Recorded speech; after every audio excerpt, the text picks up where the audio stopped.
오늘 설교 말씀의 제목을 한번 읽어보도록 하겠습니다. 시작. 주여 올라가리이까. 주여 올라가리이까.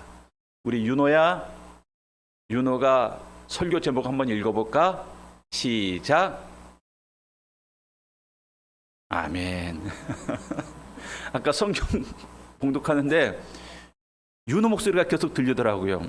그래서 제가 저번에 한번 물어봤어요. 예배 마치고 나가는 아이에게, 윤호야, 너 목사님 설교하는 게 무슨 말인지 이해가 돼? 그랬더니 예 그러더라고요. 예 그러더라고요.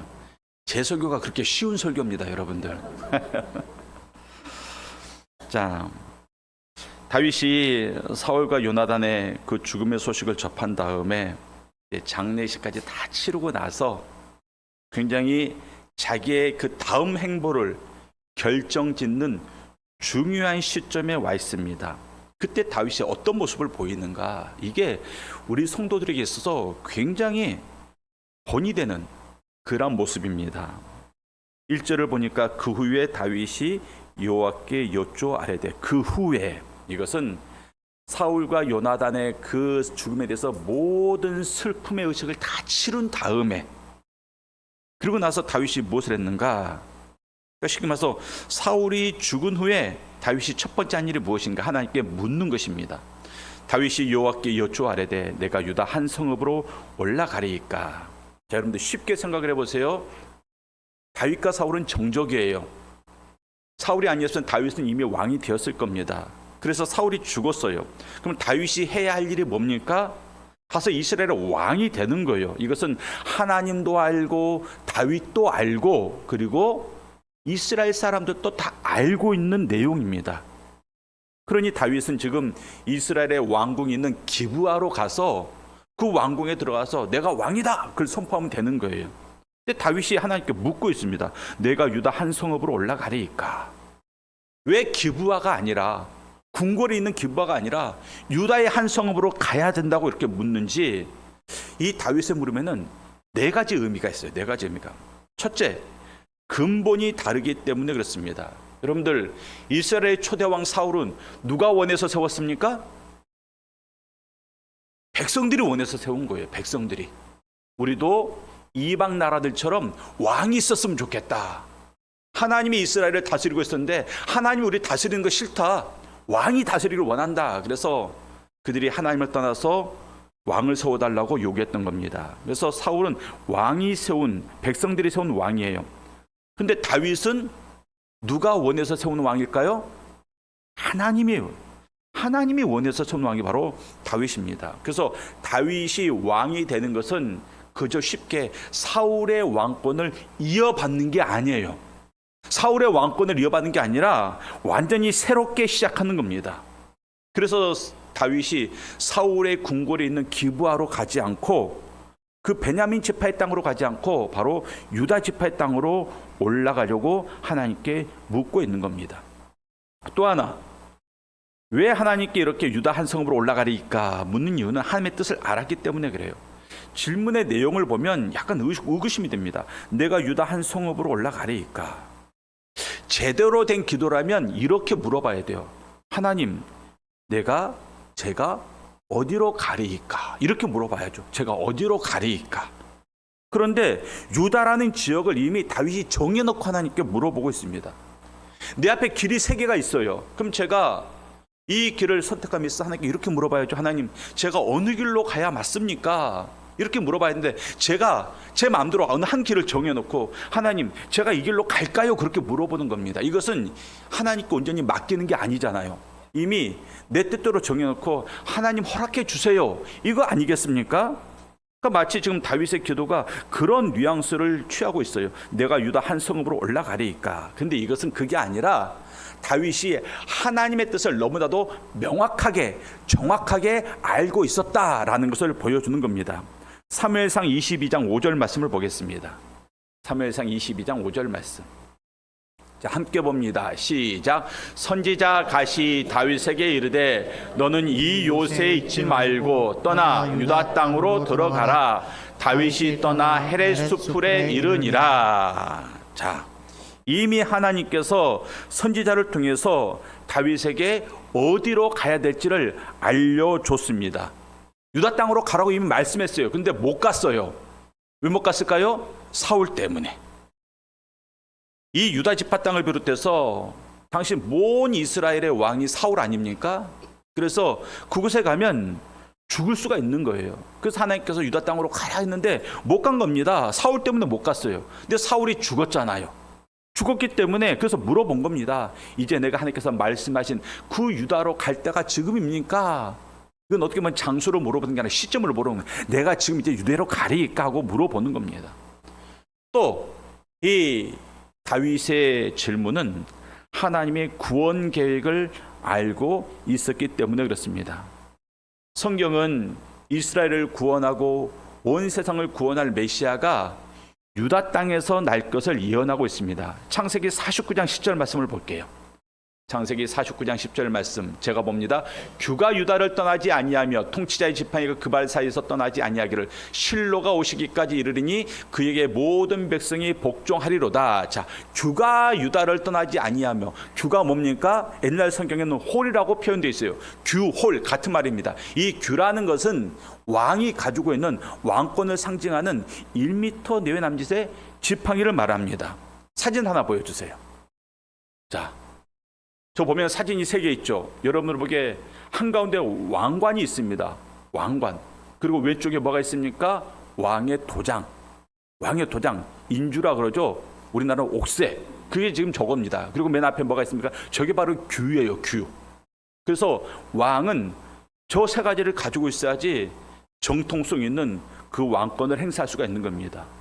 자, 이 규가 유다를 떠나지 아니하며, 그 말은 왕권이 유다를 떠나지 아니하며 왕권이 유다의 지파에서 나올 것이다. 그것을 말하고 있습니다.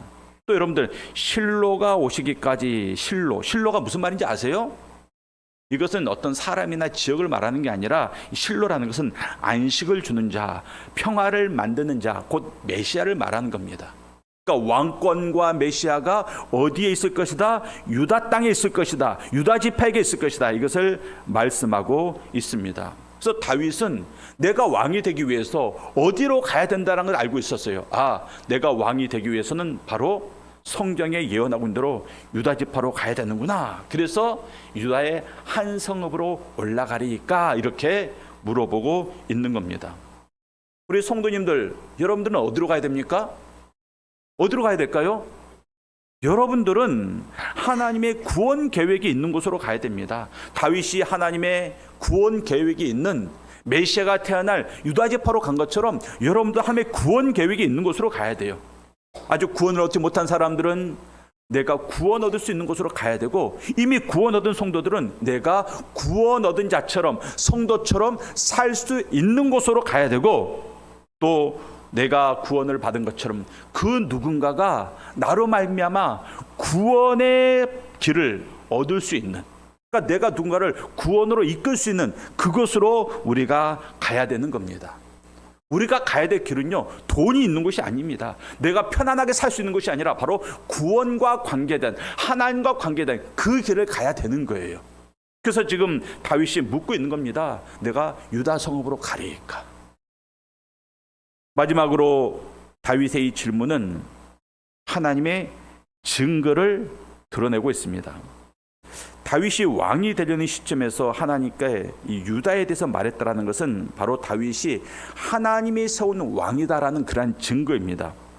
오늘 본문에 보면 또 다른 왕이 나오죠. 8절과 9절 말씀을 보겠습니다. 오늘 본문 8절과 9절 말씀 보면 다윗 외에 다른 왕이 나와요. 8절과 9절을 띄워주세요. 8절 말씀은 제가 읽고 9절 말씀을 여러분들이 읽겠습니다. 사울의 군사령관 넬의 아들 아브넬이 이미 사울의 아들 이스보셋을 데리고 마하나임으로 건너가 길르앗과 아술과 이스라엘과 에브라임과 베냐민과 온 이스라엘의 왕으로 삼았더라. 자, 사울의 군사령관, 쉽게 말해서 사울의 군대 장관 아브넬이 사울의 남은 아들 이스보셋을 데리고 왕으로 세웠습니다. 여러분 이상하지 않습니까? 전쟁 때서 왕이 죽고 왕자들이 다 죽었어요. 근데 군대 장관이 살아있어요. 그 말이 안 되는 거예요. 원래 군대에서 전쟁 때서는 군대 장관이 군사들이 끄고 맨 앞에 나가서 싸우는 거고 왕은 뒤에서 지휘하는 거거든요. 그런데 왕이 죽었는데 군대 장관이 살아있습니다. 이것은 그만큼 그 전투가 치열했고 전후방이 없이 모두가 뒤엉켜서 치열하게 싸웠다, 이것을 보여주는 거예요. 어찌됐든 왕이 죽었습니다. 근데 군대 장관은 살아있습니다. 그 살아남은 군대 장관 아브넬이 사울의 남은 아들 이스보셋을 왕으로 세웁니다. 여러분들, 블레셋과의 전쟁 가운데 사울이 죽었잖아요. 그리고 사울의 아들 3명이 다 죽었습니다. 3명이 죽었습니다. 요나단이 죽고, 그리고 아비나답이 죽고, 말기야가 죽었어요. 전쟁터에서 3명이나 죽었는데 이스보셋은 전쟁에 나가지 않았습니다. 여러분들, 왜 안 나갔을까요? 이스보셋이? 생각을 해보세요. 왜 안 나갔을까요? 막내 아들이어서, 너무 어리기 때문에, 칼을 들 수 없을 정도로 어렸기 때문에? 아닙니다. 아니에요. 성경을 보면 이스보셋이 왕이 되었을 때, 다시 말해서 자기 아버지 사울이 죽었을 때 나이가 40입니다. 40. 아버지가 죽고 곧장 왕이 되지 않고, 학자들은 이 아브넬이라는 군대 장관이 이스보셋을 5년 동안 이리저리 끌고 다녔다, 그렇게 말하는 학자들도 있어요. 그것을 감안해도 35세예요. 그러니까 35세에서 40입니다. 자기 아버지가 죽었을 때. 그때 이제 시간을 보내다가 나이 40이 돼서 왕이 된 거예요. 그러면 다윗이 나이 30에 왕이 되었습니다. 그러니까 이스보셋은 다윗보다 적으면 5살, 많으면 10살이 많은 사람이에요. 이스보셋이. 젊은이가 아니고 어린아이가 아닙니다. 근데 전쟁에 나가지 않았어요. 즉 이스보셋은 사울의 아들들 중에서 가장 약한 아들이었습니다. 약한 아들.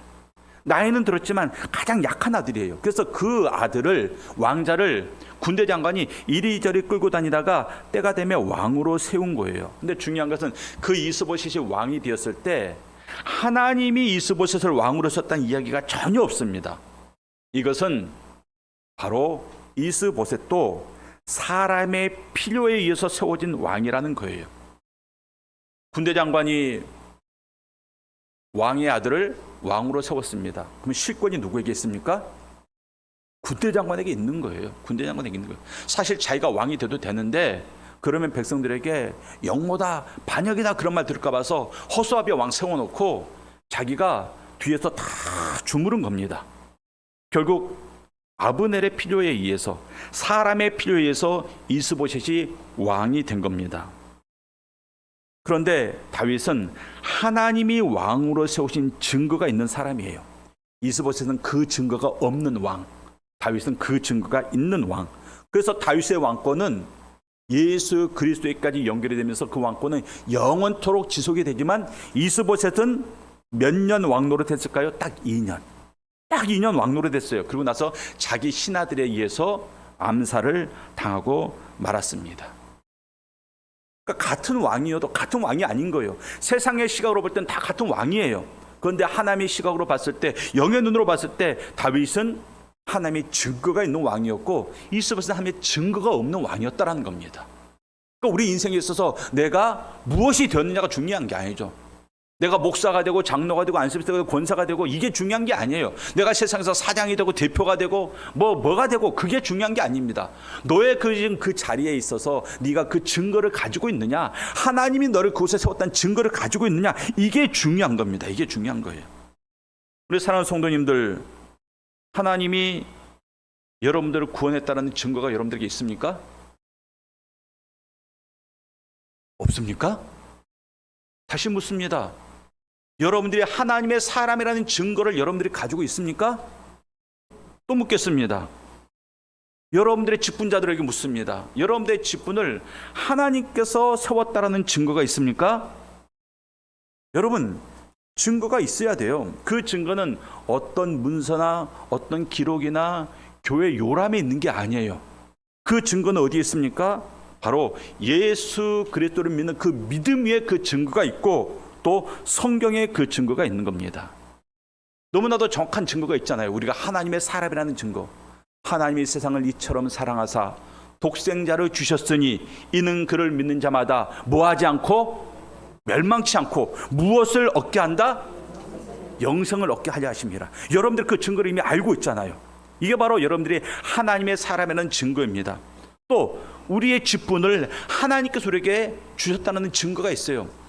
나의 목자됨이, 나의 장로됨이, 나의 권사됨이, 나의 교사됨이 바로 하나님께서 세우신 거구나라는 증거가 성경에 있습니다. 베드로전서 4장 10절 말씀. 베드로전서 4장 10절 말씀. 베드로전서 4장 10절 말씀. 시작. 각각 은사를 받은 대로 하나님의 여러 가지 은혜를 맡은 선한 청지기 같이 서로 봉사하라. 각각 은사를 받은 대로. 이 말은 여러분 모두에게 은사가 있다라는 거예요.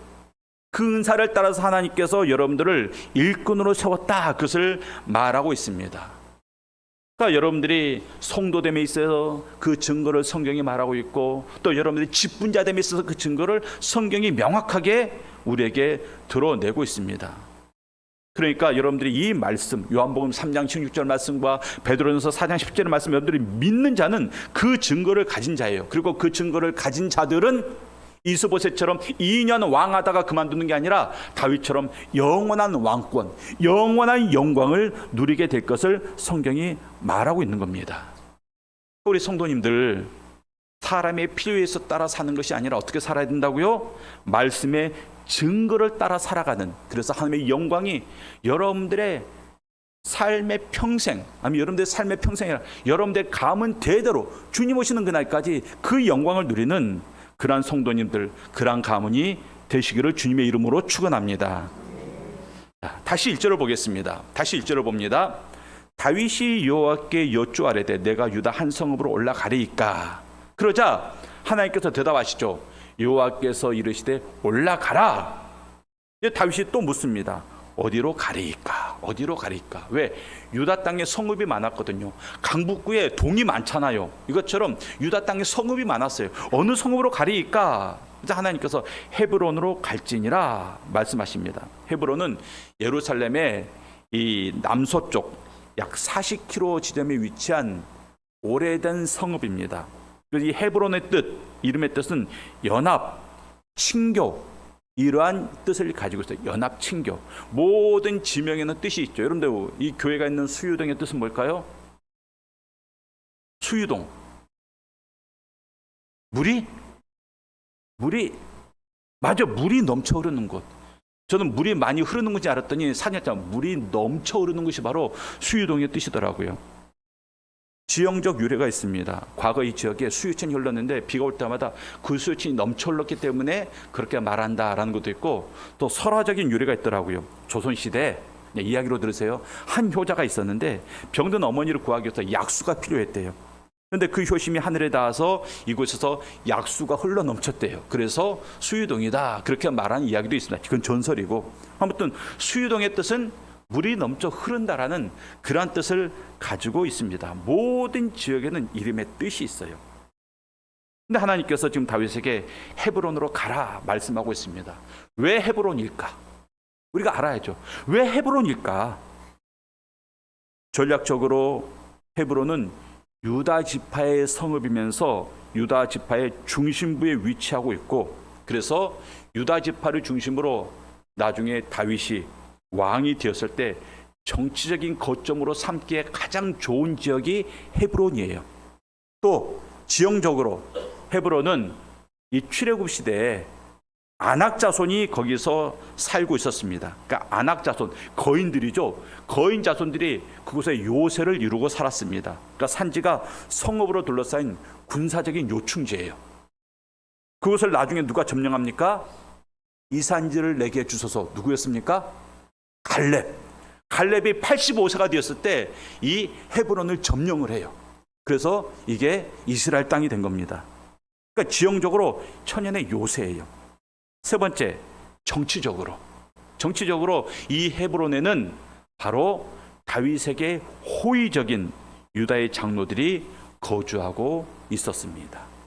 그래서 하나님께서 다윗을 헤브론으로 가라 이렇게 말씀하신 거예요. 하나님이 다윗에게 가장 좋은 곳으로 인도하고 있는 겁니다. 영적으로도 정치적으로도 전략적으로 지형적으로 모든 면에 있어서 가장 좋은 곳을 하나님께서 지금 다윗을 인도하고 있는 겁니다. 백성이 없는 왕이 있을까요? 백성이 없는 왕은 없습니다. 백성이 없으면 왕이 있을 수가 없던 거죠. 백성이 없으면 국가도 없는 겁니다. 그런데 아직 사울이 죽고 나서 사울의 영향력이 갑자기 사라진 게 아니에요. 왜? 사울의 아들이 왕이 오르잖아요. 그리고 사울의 아들 이스보셋을 왕으로 세웠던 그 군대가 여전히 사울의 아들을 따르고 있습니다. 그러니까 다윗을 따르는 백성들도 있지만 그 숫자는 미미해요. 이러한 상황 속에서 유다 지파라는 한 지파를 하나님께서 다윗에게 붙여주신 겁니다. 여러분들 12지파 가운데 가장 숫자가 많은 지파가 어느 지파일까요? 유다 지파. 유다 지파 가운데 가장 숫자가 많은 지파가 유다 지파예요. 또 이스라엘의 12지파 가운데 그들이 가나안 땅에 들어서 땅을 분배해서 받았잖아요. 가장 넓은 땅을 차지한 지파가 어느 지파일까요? 유다 지파, 유다 지파. 한번 사진을 한번 볼게요. 자, 여러분들 남쪽에 보면 유다라고 되어 있죠. 그리고 가운데 시므온 지파가 있습니다. 시므온 지파는 유다 지파 그 속에 땅이 있는 거예요. 그러니까 유다 지파는 시므온 지파를 삥 둘러싼 그 남쪽 지역이 다 유다 지파예요. 그러니까 유다 지파를 얻는다라는 것은 거의 이스라엘의 절반을 얻는 것과 같은 그런 효과를 가지고 있는 겁니다. 그래서 지금 하나님께서 가장 숫자가 많은 유다 지파, 가장 넓은 땅을 가지고 있던 그 유다 지파를 다윗에게 붙여주신 거예요. 그래서 다윗과 그의 부하들과 그의 가족들이 다 이제 헤브론 땅으로 옮겨가서 살게 됩니다. 당시 다윗을 따라다녔던 사람들을 한 600명 정도 보고 있어요. 600명 정도. 그런데 그 사람들만 따라다녔으니까 그 사람의 가족들이 같이 따라다녔어요. 그러니까 600명의 적어도 2배예요. 적어도입니다. 많으면 1,500까지 되는 그 사람들이 이제 헤브론 땅에 간 겁니다. 사람만 있습니까? 그들이 목축에 있었던 소도 있고 양도 있고 또 아말렉 족속에서 빼앗은 수많은 그런 가축들이 있었습니다. 그들을 다 이끌고 유다 지파로 간 거예요. 유다 지파 헤브론 땅으로 간 겁니다. 그리고 다윗은 거기서 뭐가 됩니까? 유다의 왕이 되었습니다. 4절 말씀 봤더니 유다 사람들이 와서 거기서 다윗에게 기름을 부어 유다 족속의 왕으로 삼았더라. 어떤 사람이 다윗에게 말하여 이르되 사울을 장사한 사람은 길르앗 야베스 사람들이니이다 하매. 다윗은 일생 동안 3번 기름 부음을 받습니다. 어렸을 때 사무엘에 의해서 그때 기름을 한번 받아요. 그러니까 지금부터 한 15년 전이라고 보면 됩니다. 그리고 지금 본절에서 유다의 장로들부터 기름 부음을 받습니다. 그리고 7년 6개월 후에 7년 6개월에 유다와 이스라엘 통합 왕이 되면서 그때 또 이스라엘의 장로들에게 기름 부음을 받습니다. 3번 기름 부음을 받아요. 성경에 유일한 사람입니다. 왕으로서 3번씩이나 기름 부음을 받은 사람들. 그렇게 이제 다윗이 왕이 됐어요. 왕이 됐습니다.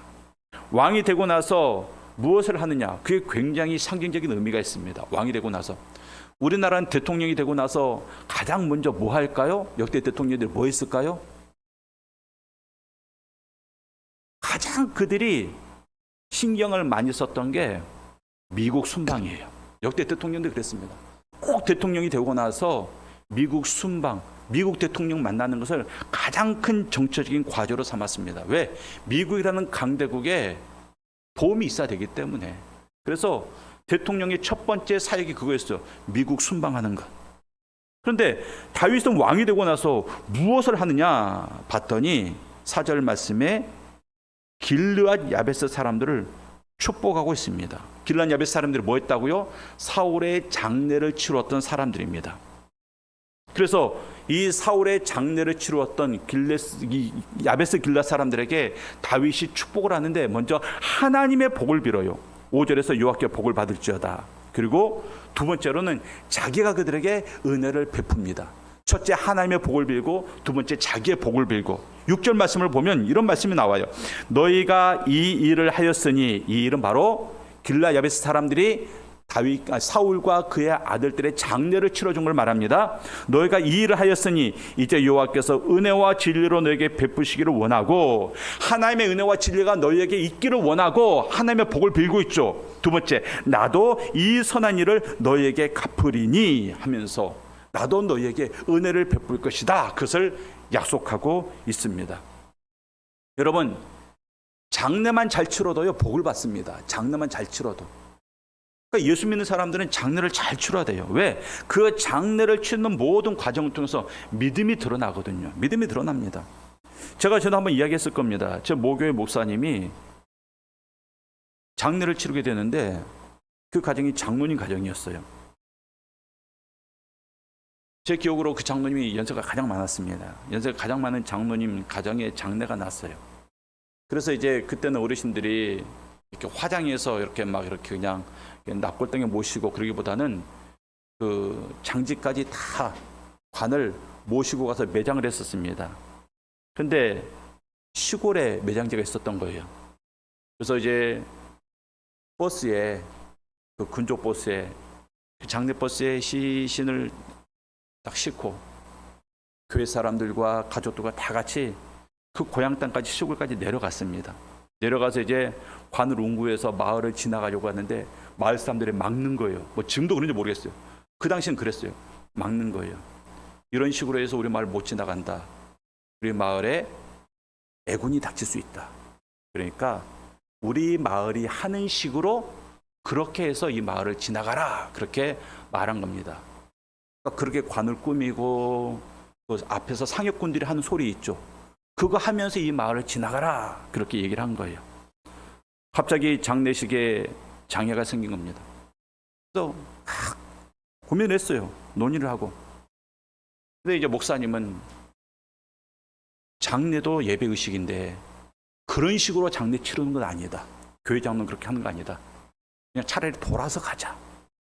근데 장로님 가정이 얼마나 피곤했겠습니까? 3일 동안 장례 치르고 장례를 빨리 하고 싶었던 마음이 있었던가 봐요. 그래서 그냥 마을 사람들이 하자는 대로 해 줍시다. 그렇게 그냥 그들이 해준다 하고 빨리 지나갑시다. 그게 이제 목사님과 장로님의 의견이 달린 거죠. 또 목사님이 선포했습니다. 그런 식으로 하면 나 이 장례 치를 수 없습니다. 또 목사님이 그 장례 집례를 안 했어요. 왜? 장례를 믿지 않는 자들과 같이 이방을 섬기는 사람들과 같이 귀신을 추종하는 식과 같이 장례를 치르고 있을 때 목사님께서 나 이 장례 치를 수 없습니다. 그래서 결국 그 장로님이 원하는 대로 그냥 그 장례를 그렇게 치르고 나서 그것 때문에 교회에서 그 장로님과 목사님과 굉장히 갈등이 있었고 나중에 다 이제 갈등은 해소가 되었지만 그런 어려움이 있었던 것을 제가 기억하고 있습니다. 또 제가 알고 있는 목사님은요, 장례식에 갔더니 어머님이 돌아가시면서 내 장례는 기독교식으로 치러라 유언을 하고 돌아가셨어요. 그런데 자녀들이 예수를 안 믿었어요. 딱 한 사람만 예수를 믿었습니다. 그 한 사람이 교회를 나온 거예요. 그래서 목사님이 그 자녀의 부탁을 받고 갔습니다. 그랬더니 기독교식으로 치료하는 어머니의 유언이 있음에도 불구하고 세상 사람들이 하는 것처럼 제사상 차려놓고 그렇게 장례를 치르고 있었던 겁니다. 또 목사님이 이거 치우십시오 했더니 안 믿는 자녀들이 말을 안 듣는 거예요. 왜 치워야 되느냐? 장례 이렇게 하는 거다. 목사님 또 그러잖아요. 치우십시오. 말 안 들어요. 또 목사님이 거기서 화를 냈습니다. 니들이 뭔데? 니들이 뭔데? 고인이 유언으로 남긴 것들을 자녀된 도리로서 어기고 있느냐? 고인이 기독교 장례를 해달라고 하는데 왜 니들이 이렇게 세상식으로 장례를 치르냐? 결국 그 상 치웠습니다. 그리고 장례를 치렀어요. 여러분들 장례식 가운데 예수 믿는 사람들 장례도 마찬가지예요. 굉장히 그들의 믿음이 드러나요. 장례식 치르는 거 보면 어떤 과정인가 이게 드러납니다. 그러니까 장례를 잘 치르면 복을 받습니다.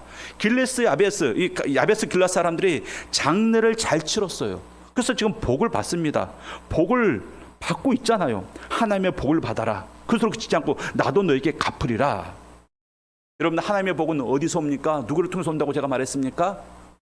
하나님의 복은 누구를 통해서 온다? 다시 하나님의 복은 누구를 통해서 우리에게 온다? 사람을 통해서. 하나님의 복이 우리에게 곧장 부어지는 경우도 있지만 대부분 사람을 통해서 옵니다. 어떤 사람을 통해서 올까요? 세상 사람을 통해서 올까요? 믿음의 사람을 통해서 올까요? 믿음의 사람을 통해서 오는 거예요. 그래서 지금 다윗이 왕이면서 믿음의 사람으로서 자기 자신을 축복의 통로로서 사명을 감당하고 있는 거예요. 축복의 통로로서. 하나님이 너희들에게 복 주기를 원한다. 나도 너에게 복을 주겠다. 그 복은 어떤 복입니까? 다윗이 하나님께 받았던 그 복을 너에게 주겠다, 그 말을 하는 겁니다. 내가 축복의 통로가 되겠다. 내가 너희에게 있어서 야베스 길르앗, 길르앗 야베스, 너희들에게 있어서 내가 하나님의 축복의 통로가 되겠다. 이것을 지금 선포하고 있는 겁니다. 여러분, 얼마나 멋집니까? 인생이 축복의 통로가 된다라는 거. 성경을 보면 하나님께 축복의 통로로서 세움받은 사람이 나와요. 누굴까요? 이 사람 이름을 안 하면 정말 대단한 건데. 축복의 통로로서 세움받은 사람. 야곱 아니고 비슷한데. 요셉도 아니고. 아브라함. 자, 창세기 12장 2절로 3절 말씀을 볼게요. 창세기 12장 2절로 3절 말씀. 2절과 3절을 같이 봅니다. 시작. 내가 너로 큰 민족을 이루고 내게 복을 주어 내 이름을 창대하게 하리니 너는 복이 될지라. 너를 축복하는 자에게는 내가 복을 내리고 너를 저주하는 자에게는 내가 저주하리니 땅의 모든 족속이 너로 말미암아 복을 얻을 것이라 하신지라. 땅의 모든 족속이 너로 말미암아 복을 얻게 될 것이다. 축복의 통로로서 하나님께서 아브라함을 세웠습니다. 축복의 통로로서. 그래서 이제 아브라함의 후손들이 그렇게 살아가는 거예요. 야곱으로 말미암아 주변 사람들이 잘 되고 요셉 때문에 수많은 사람들이 굶어 죽지 않고 살아가는 그러한 일들이 벌어지게 되는 겁니다. 그리고 아브라함의 후손으로 오신 예수 그리스도로 말미암아 온 인류가 구원의 복을 받게 되는 그러한 일들이 일어나게 된 거예요. 그러니까 여러분들, 아브라함이 축복의 통로입니다. 그럼 우리는 뭘까요? 우리도 축복의 통로예요. 우리에게도 그러한 사명과 특권이 주어졌습니다. 그래서 예수 믿는 사람들은 나만 잘 되는 게 아니라 내 주변에 있는 사람들이 같이 잘 돼야 됩니다. 네, 아멘. 아멘. 그 믿음대로 될지어다. 내가 잘 되면, 내가 성도라면 나 때문에 내 주변에 있는 사람들이 잘 돼요. 왜? 내가 축복의 통로이기 때문에. 그러니까 내가 믿음 생활 잘하면 누가 잘 됩니까? 가장 가까이 있는 사람들이 누구예요? 가족들, 친지들, 이웃 사람들, 직장 동료들. 왜? 내가 축복의 통로이기 때문에. 우리 사랑하는 성도님들, 다윗이 지금 장례를 치르고 나서 왕이 된 다음에 행했던 이 질문, 그리고 그 행함을 통해서 우리가 하나님의 인도하심을 구하고 다윗처럼 우리의 모든 삶과 행함에 있어서 하나님의 증거를 간직하고 그리고 축복의 통로가 되는 그런 복된 인생을 사시기를 주님의 이름으로 축원합니다.